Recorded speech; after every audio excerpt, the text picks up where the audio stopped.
Hi, everyone. Welcome to our monthly segment, Mental Health Moments. My name is Linda Golick. I'm the Health and Wellbeing Consultant at Bellin Health, and I am joined again by our behavioral health therapist, Charles LaTorre.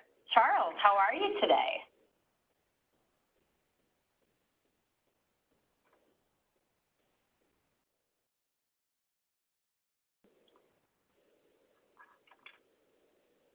Hang on, Charles. We just have to, oh, there we go. Are you with us, Charles? I believe I am. I was just saying I'm doing good, and I hope you are too. Doing fabulous, doing fabulous.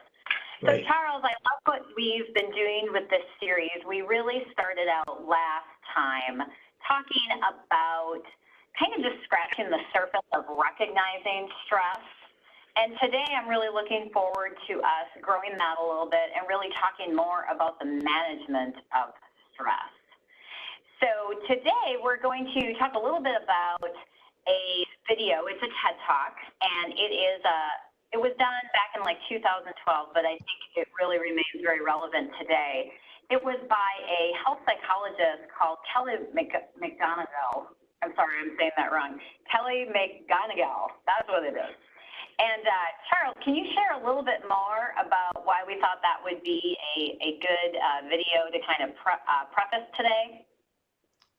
Yeah, I could say a few things about it. One, I think it's unbelievably great. Kelly is a great, not only a great speaker, but a great researcher, great professor. I know at one time, and it may very well still be the case, her class is, if not one of the most popular classes at all of Stanford University. So, and I think the other thing I really like about it is it's one thing to be popular, but it's another one to have the studies to back it up. So I think it's very study rich. There's several studies that she cites to give great credibility and validity to the things that she's talking about. But I think she does it in a very charismatic and caring way. So it's not only great stuff, it's presented greatly. And the last thing I'll say about it, what I've found most helpful is not only as a tool for myself,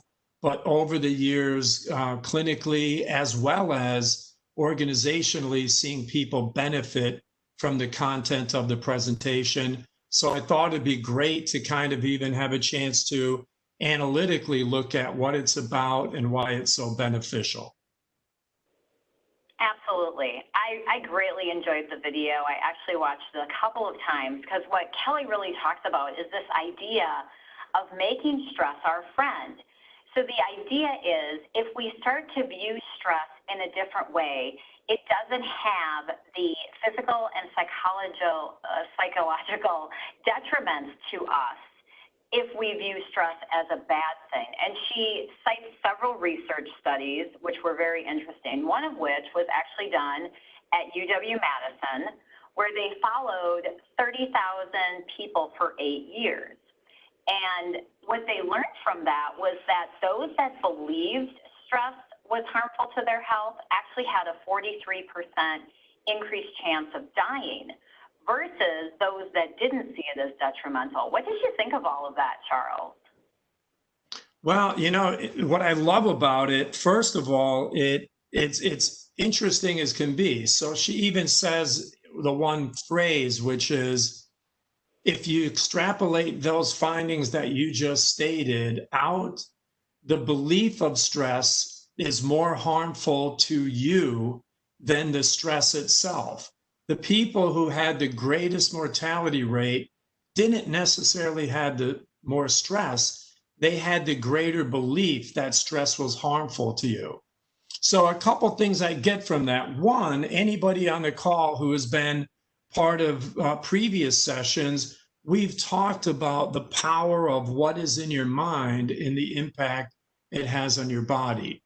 So I think this is one of those studies that bears that out, that the body believes what the mind believes, and it achieves what the mind believes. So that insight in what this study did, the other thing I think is amazing about it, this is the study right here in Wisconsin that turned the stress world upside down. because all of it up until then was mitigating or managing the stress around you. And what this created more was the impact of, and another thing we've talked about, the coding of it and your outlook on it rather than the stress in and of itself. So those, I think, are some of the great takeaways of the study that she cited. And I think it was a great way to start the talk.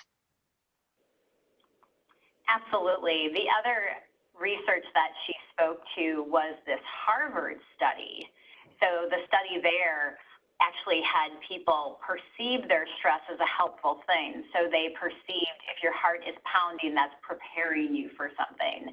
It actually showed that the perception had physical effects. So then they looked at the blood vessels of those people that were in that study. And typically where blood vessels would constrict, if people are under stress, because they were thinking about it in a positive way, their blood vessels did not constrict. And to me, that is just huge, because if we think about the cardiovascular effect of stress typically that we hear about, this is really, really interesting how our perspective can change how our body physically replies. Yeah, it's pretty amazing when you really think about it. Tying in something we had previously talked about, we had highlighted expansive thoughts versus contracting or restricting thoughts. And this is where that actually comes from. So the Harvard study was really trying to do one thing in particular, which was the Wisconsin study indicated that our view of stress matters, right? The Harvard study is actually looking at, is it your view of it not only matters, but if it's positive, can that have a very positive effect?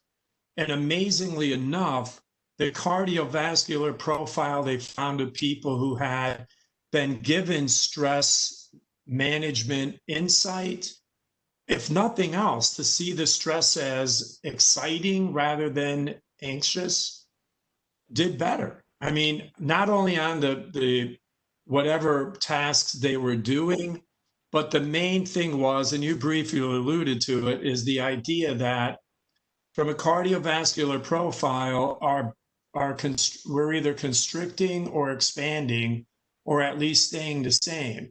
Constriction over a lifetime, these are people who, and I hear about it all the time, you go out to shovel, heart attack at 50. That's a cardiovascular profile that over time was consistently restricting or constricting versus the one always staying open, a greater likelihood for not only better health, but better mental health for a longer period of time. So I think that's the beauty of that study, actually demonstrating that our view of health not only helps us in managing ourselves performance-wise, but our cardiovascular profile, and she describes it as the cardiovascular profile of joy and courage rather than the profile of stress. So I think anybody listening on the call, we all want that profile rather than the one that feels continuously stress-oriented and constricting. The other piece that I was just really surprised by was she started to talk about the chemical oxytocin. And we always think of oxytocin as that feel-good chemical. So that's the chemical of falling in love. That's the chemical that is released when we get a hug from somebody. But she actually talked about how that chemical is actually tied into the stress response as well. Do you want to talk a little bit more about that and explain that for our viewers? Sure. And by the way, I'm hoping some of the viewers, because this is such a well-viewed video that it's a TED Talk, I hope members on the call, anybody who has seen it, can relate to this. But certainly if you haven't, and hopefully you'll, after hearing our discussion, would be inclined to go back and view it, it's that great. But the oxytocin piece, I think for me is one of the most important elements of the talk in general and our well-being. So there's two components of it. The first one is oxytocin, when it's released, is really, I think, nature's way. I mean, my interpretation of what she talks about and the way I've used it, it's nature's way of saying when you're stressed, you want to be with people who you know. You want to be with people who you love and care about and people who love and care about you. That is your body's way of saying socially connect. You talking with someone will be helpful. Secondly, it's not only great for us to be with people we love when we're stressed, it's good for our heart. There are heart receptor cells that when oxytocin is released, it's actually helping any damage that may come to our heart from the stress. So there's a psychological benefit, there's a physical benefit, and everything she's talking about in this talk basically is how we're better psychologically and how we're better physiologically. And when we're doing one, we're always doing one for the other. Helping our mind is helping our body is helping our mind. That bidirectional communication is always there. And oxytocin is one of the key elements of it. So, by the way, it's not necessarily in the talk, but how important oxytocin is. I'm sure a lot of people on the call know when this time is, but when it's most commonly released in the strongest outburst, outpouring, just take a guess at when that time is. There's no other time greater when we experience oxytocin. I'm guessing it's when you're falling in love. It's that, and that's such a great comment. I love it because it's called the cuddle hormone or the love hormone, but and you're exactly right with the love, but this is even a more dedicated time is when women give birth to a child. That is the height of it. The chemical is released more at that time than any other one. So you get the prize for being right. Is that a time that we fall in love? Absolutely. So, but it is really any other time we connect. And I want to say one other thing with this, since we're on oxytocin, and I had mentioned a couple sessions back that we are now, because of the hugging limits and the social distancing, we're at a time of, I call it an oxytocin deficit in our society. Things that we're finding, people trying to find what are alternatives. One that we're finding right now is greater connection from talking. And that has been one of the things that has been a clinical benefit, that people just getting to talk about their stress in and of itself is helpful. Secondly, the other thing that we're finding is that in the grand scheme of things, being able to have greater eye contact, asking one more question of interest, one more thing that show what I'm calling that you're aware and you care. When we can show that we're aware and we're interested and we care about you, how are you doing? Even your first question, how are you doing today? That is more likely to create at least some experience of oxytocin than if we didn't have that. So more eye contact, greater communication, increased interest, awareness and caring is one of those things that we're seeing as alternatives to the other ways that are eliminated right now because of the coronavirus outbreak. So I'm glad you brought that up. Oxytocin, major in this talk and on our well-being. Well, and Kelly also referenced a study that had been done at the University of Buffalo in New York, and that study was really having people care for others and the effects that that showed. And that study really showed that you can have the same benefit just by caring for others. That really releases that oxytocin as well. Yeah, I think that's one of the more interesting studies that you can find. I mean, in the grand scheme of things, when you could find out that a mechanism for human resilience is caring and connection. And the study Linda's referring to is what they found in it was they ask people in understanding stress, they ask them, how much stress have you had in your life? High degree, moderate degree, or low? And I do this a lot in working with this in presentations, asking the group that I'm talking to, how many of you have high stress? Raise your hand. Low stress, no stress. Very few say no, very few minimal. Most of it is high, especially in work situations. So they asked people that question, and they followed it up with, how many of you had done something to help a friend or family member and within the last 6 months? And the people who had done something for a family member or a friend had the greatest amount of health benefit, demonstrating that when we do something for somebody else, we're not only doing it for them, but we're doing it for ourselves. That caring creates resilience, and it's not only helpful to the people, but helpful to our cardiovascular profile. We are healthier when we are doing things for other people. It's absolutely amazing. So I think that's one of the key elements and takeaways of the talk itself. Very interesting stuff, Charles. Really interesting. So then I guess, this is a really interesting concept to think about, making stress your friend. And so for our audience, I can't help but think, I'm not alone in this spot. Well, this sounds really great. I'd love to make stress my friend because it's always there, right? There's always something that's stressing us out. But then I'm wondering, how do you start to do that? Especially if, let's say, I have a major event that happens. Maybe I lose a loved one, or I lose my job. Something really significant. How do I make stress my friend in those types of situations?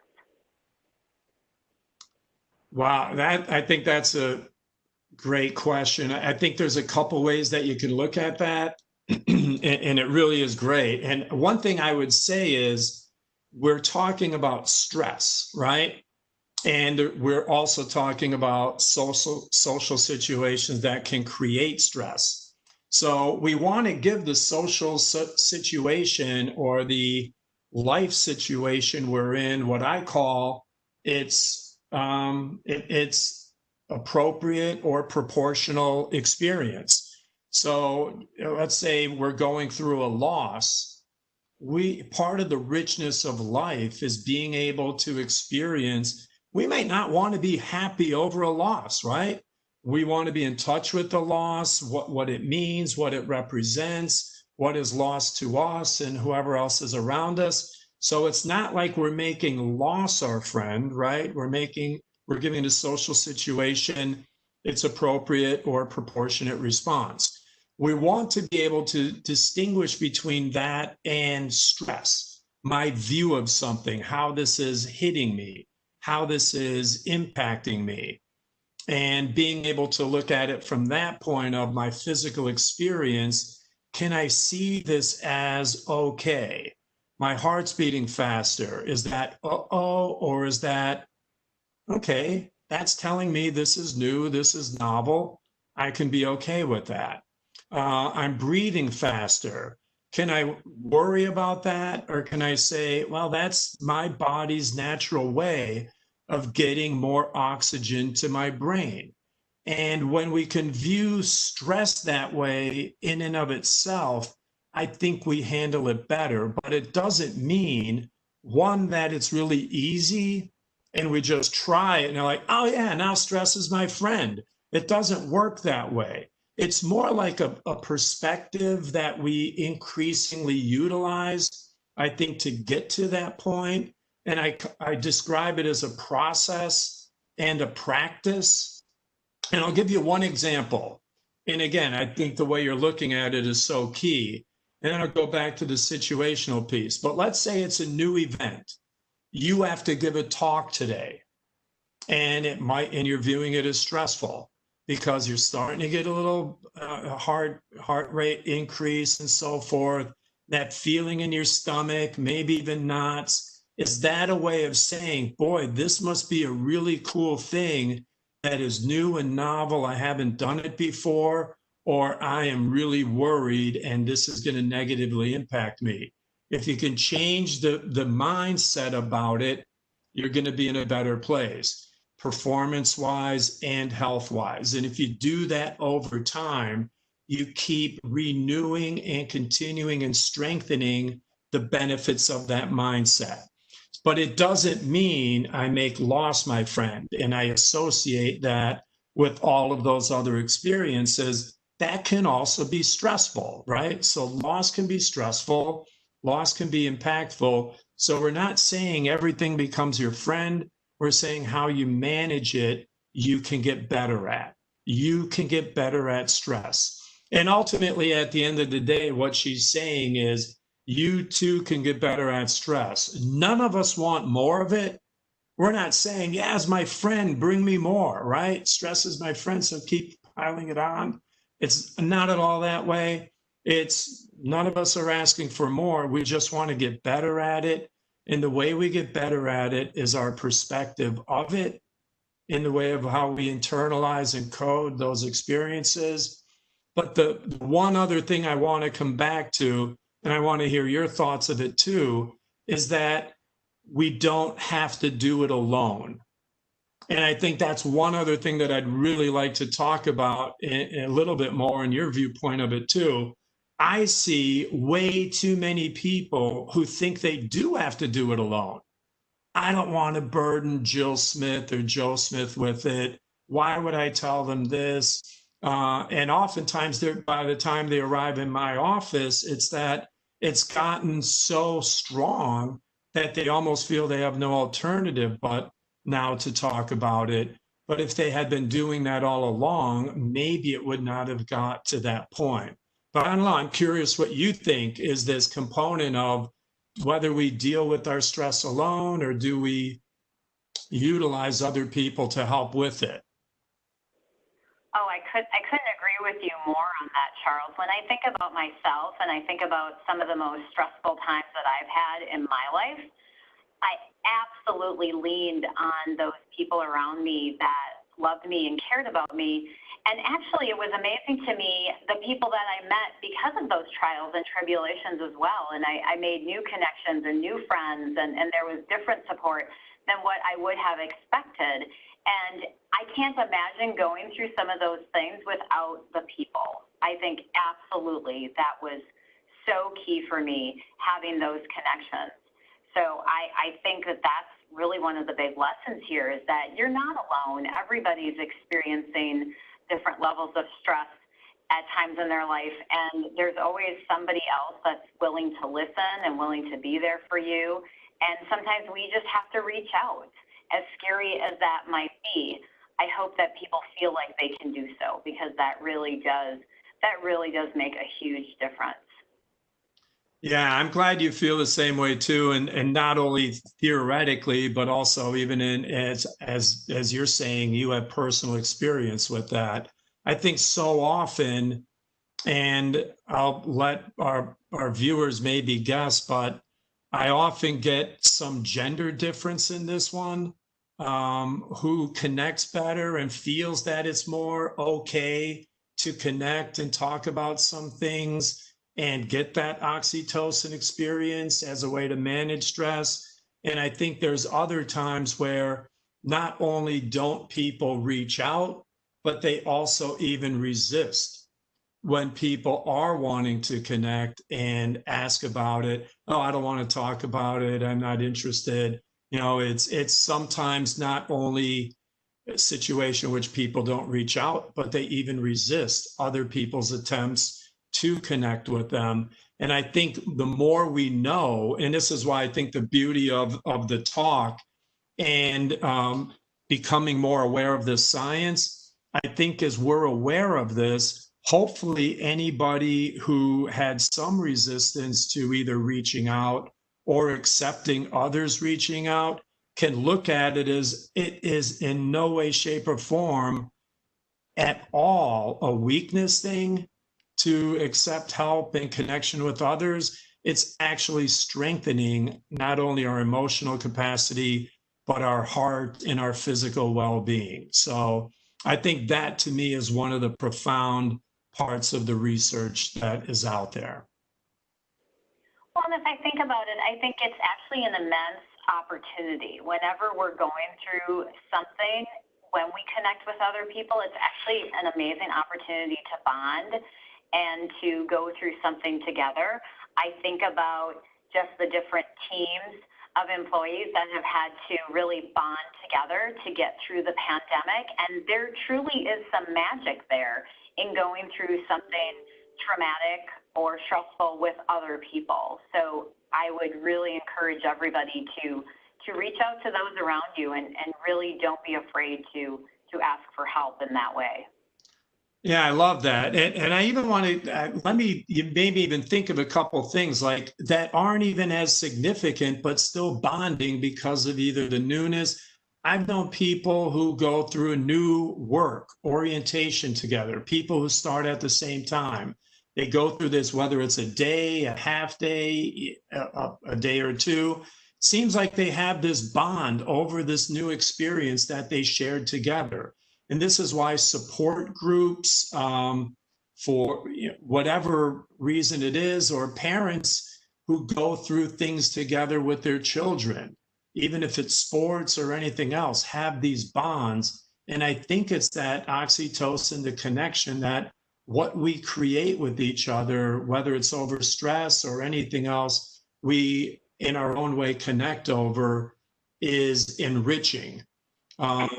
I know people who have team sports from high school who are still really close together because of what they had gone through. Those bonds could be days, weeks, months, and even as much as 30, 40 years. So I love the way you described it, and I think it's right on target. Perfect. Well, I do want to move us into a time where if people have questions, you can reach out with those questions and you can put those in via chat. We have had a link out there where people can submit questions ahead of time. And I do have one question that I just wanted to bring to you, Charles, and see what you think about this. So someone asked, when you know healthy options for coping with anxiety are there in upsetting, uncontrollable circumstances, and you choose repeatedly to grab comfort food, what are some things to do to strengthen yourself to choose what is best for you? That is a unbelievably fabulous question. And it actually involves so many different things. And I know we don't have a lot of time, but in the time that we have, I'll try to give it some great perspective, if nothing else. But I think there's three parts to changing something like what that question is about. There's change on the front end, which is, what can I do? Do I even really want to change? And do I know the stressors creating this triggering for me to eat what I know I don't want to eat and I shouldn't eat, but it's a comfort food. So we will gobble up those comfort foods in times of stress. So knowing the triggers well enough to prepare. Secondly, in our preparation, don't even bring that home. I always like to say, make one decision about food at the grocery store rather than 100 times over with it in your refrigerator of whether or not to eat that. So if we love the chocolate cake and we say, but I really don't want to have it, but I'm going to buy it and I'm going to bring it home, by the 100th time, we are probably going to eat some of the chocolate cake. But if we just one time make the decision not to buy it, we've done ourselves a greater service. And then the third part is, are we actually ready to make a change? Because a lot of people have this type of dynamic going on and they're aware of it, but awareness and intelligence of it in and of itself doesn't mean I'm ready to change it. So changing it often means not only do I have to do the right preparation, but I also have to have the right substitution. What can I go to instead of what I was actually thinking about doing? And can I make this behavioral change? So it's psychological, it's behavioral, it's change readiness. And just because we don't like something doesn't mean we're ready to change it. So all of those things have to come into play. And there's even more to it, but I just wanted to highlight the before, during, and after. We can't beat ourselves up for the time that we may have gone to the chocolate cake. We have to say, okay, maybe I wasn't quite ready. What do I need to do to strengthen my readiness? And we keep learning from what we're doing and hopefully keep getting better. But this is one that we could spend, this could be a session upcoming, possibly even in the growth opportunity when we talk about that moving forward. So fantastic question. Absolutely. Perfect. So thank you to whoever submitted that question for us. So we really wanted to get our audience to think about this idea of how ready are you to change? Because a lot of us talk about how stressed we are, and we really want to know if you indeed are maybe ready to take that step. So we're going to bring up a poll, and if all of you wouldn't mind participating, if you can see this on the screen once it pops up, we're going to do a poll just asking you, how ready are you to make a change in regards to stress? Are you totally ready? Are you maybe almost ready, kind of thinking about it? Or, no, I'm just stressed, but I'm not really ready to do anything about it. So go ahead and click your option and submit that to us. And in the meantime, if anyone else has any questions, please put those in the chat. We would love to see what your questions are today in regards to this idea of managing stress. As Charles talked about a little bit already, we're going to be moving forward then with our next session. We're really going to talk about growth and development. So we're really going to take what we've learned about stress up to this point, and we're going to really focus on how we can grow and how we can develop when we're working through that stress. So we'll just kind of wait a couple seconds here and see if we can see the results of our poll. We're waiting for a few more of you to click in here, see what our audience is, how they're feeling about changing something.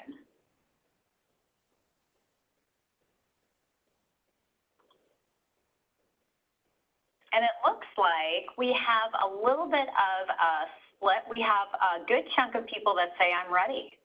A good chunk of people that say, I'm ready to make a change. So that's exciting, Charles. We have a few that say, I'm almost ready. And we don't have anybody saying that they're not ready at all. So Charles, I think that that's some promising poll results. Yeah, for sure. I think because a lot of this comes down to is what I describe as an ongoing practice of one, taking theory for what it's worth, looking for opportunities to apply it. Like, okay, this is stuff I'm learning about. This is stuff that I'm interested in. Where and how can I see opportunities for application? And then the third component is executing on it. And that's why I think this question was so great. It's like, what do I know? What can I do? How can I change it? And how can I execute on what I know to make something different than what is happening now? And all of that is typically easy to think about, but remarkably hard to do. Simple sounding doesn't mean easy doing. And I think a lot of it, even a lot of what we talked about today, can sound simple, but a lot of times it's difficult because we're changing old patterns. In this case, when you're talking about changing a belief, beliefs don't change really easy. Beliefs are hard to change, which is the other difficult thing about what we're talking about. So anytime we're going from theory, opportunity to apply, then executing, we're strengthening a new way of doing something. And that's what I hope we're able to have viewers and listeners be able to do as we continue to move forward. Because it'd be great to go from just learning, hopefully good information, to what we do with it moving forward. Absolutely. We really want to give people the opportunity to grow through this and to make changes in their own lives, whatever that may look like, to help them have a better life as well. So one more time, if you have any other questions today, go ahead and put those in the chat feature. Charles, as we kind of start to wrap up here, any parting thoughts for us today? I would say one, how we, like almost anything, how we think about stress matters, how we connect with other people matters greatly. And at the end of the day, almost anything we ever read tells us tells us we're profoundly social, and that is among other things, our socialization is a stress management component. Definitely. So I would just encourage people to connect, reach out, gather your people. We always talk about it takes a village. It truly does. Nobody has to do it alone. There are resources for you, and we would just encourage you to take advantage of those resources. So thank you, Charles. Always such a pleasure to listen to you and get your perspective on so many great things. I know this is a impactful segment for so many people, so we appreciate your time today. We will be doing this again in September, so watch for that invitation, watch for that information out on our social media outlets, the Lifesaver Wellbeing platform, which is on YouTube, Instagram, and Facebook. And if you know someone else that wants to sign up to get an invite to the Mental Health Moments series, just have them drop an email to wellnessconsultant@bellin.org. And I think Maureen has a slide she's going to put up of that video that we have been referencing this whole time, that Kelly McGonigal video about making stress your friend. So with that, we will part for today. Thanks again, Charles. Thank you to our audience. Hope everybody has a great day. Thank you.